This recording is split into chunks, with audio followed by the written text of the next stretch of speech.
I doing? I'm sure you all want to know. I'm doing okay. Thank you all for wondering. So I have that's not an incomplete sentence. I just have a condition called dissociative identity disorder.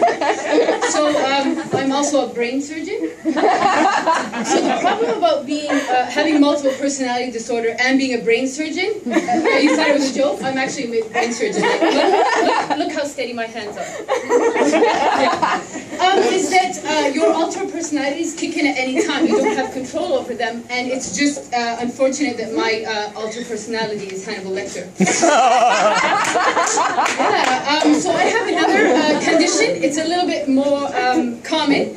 It's actually a type of food allergy. It appears as though the more food I eat, the larger I keep getting. So there's that. I've been outside Canada for quite some time, doing some traveling. It's wonderful. I was traveling around some war-torn countries. Not so wonderful. So I was traveling between one city and another, and there was just the most horrific imagery that you can think of, just so sad and terrorizing. And I look out my window, and I'm like, oh my God, there's in a gem in the rubble. There's a garden, it's untouched, it's so beautiful, it's green, it's organic. I'm like, stop the tank, I need to explore this. So I get down, I'm the commander-in-chief! So I need to explore this. So I get down, and I'm like, I can't, the dates, the palm trees, the contrast. I'm like, you know what? I'm gonna win National Geographic Awards. I gotta get a camera, I gotta take a picture of this. So I'm heading back to the car to get a camera, and there's a sign that was not previously visible, and it says, please do not veer off the designated roads, as these areas are heavily littered with landmines. Yeah, littered, not even carefully placed. Just lucky you're not typed in.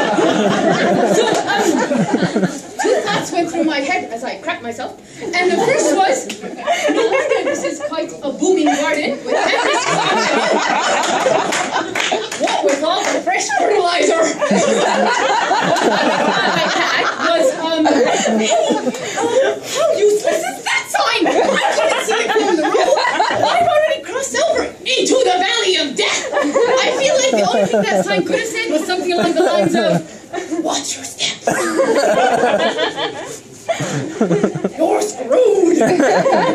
Hope you enjoy your stay on Earth. But I made it out alive. Where were my feet before? And I'm back in Canada. And a lot has changed, as you can see. This is not a hologram or whatever those things are called.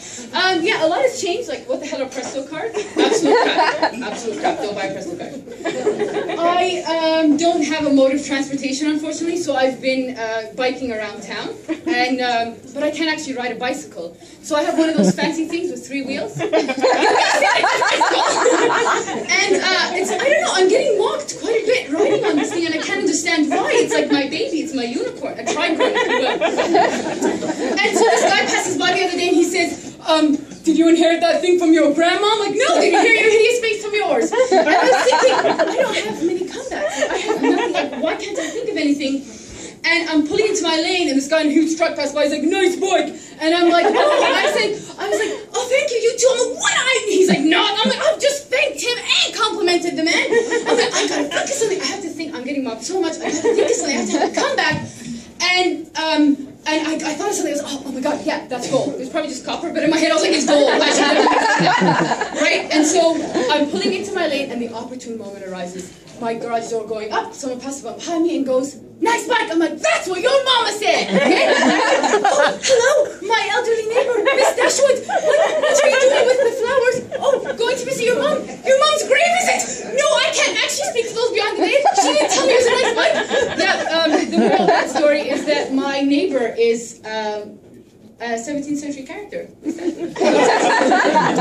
Yeah, so like I said, such a joy to be back in Canada. There was no Tim Hortons abroad. Oh, the pain and suffering. So I gotta get me some like watered down coffee. So I was like in Tim Hortons, and I'm listening to a group of girls have a chat amongst themselves. Well, not eavesdropping, I overheard them. And she was going, they were like little teens. So she's going, hey, when did you lose your virginity? I lost my virginity when I was... And I was thinking, like, okay, apart from the appalling age that these girls were getting busy at, I was like, lose it.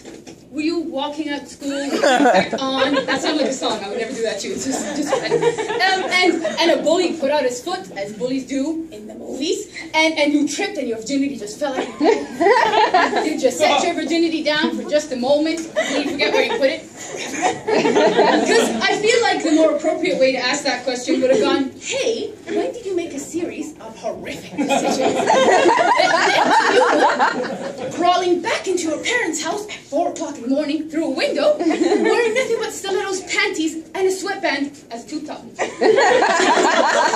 So my ego's been taking quite a hit from all the trike jokes, and so it was really nice to get hit on the other day by a 91-year-old man. So he gestured me over, and I went over, and he said, I'm deaf. And I was like, as you would be, I'm sure. But I can read lips. And I was like, oh, I didn't actually know that. He said, I've never been so thankful to be able to be deaf as I am now because I get to read your beautiful lips. I was like, oh my, not only is that the most charmingly uncomfortable compliment I've ever gotten, then I started thinking, oh my god, have I said anything that he made of lip red? I'm like, oh, why the hell am I covering my head? He licked me, he's like, can't worry. And then he reassures me, he goes, I saw you talking about me the other day. You said that Jeff guy is deeply kissable and I love him. And it was my turn to be thankful that he's 91 years old, because what I'd actually said was that deaf guy is creepy, miserable, and I loathe him, ladies and gentlemen.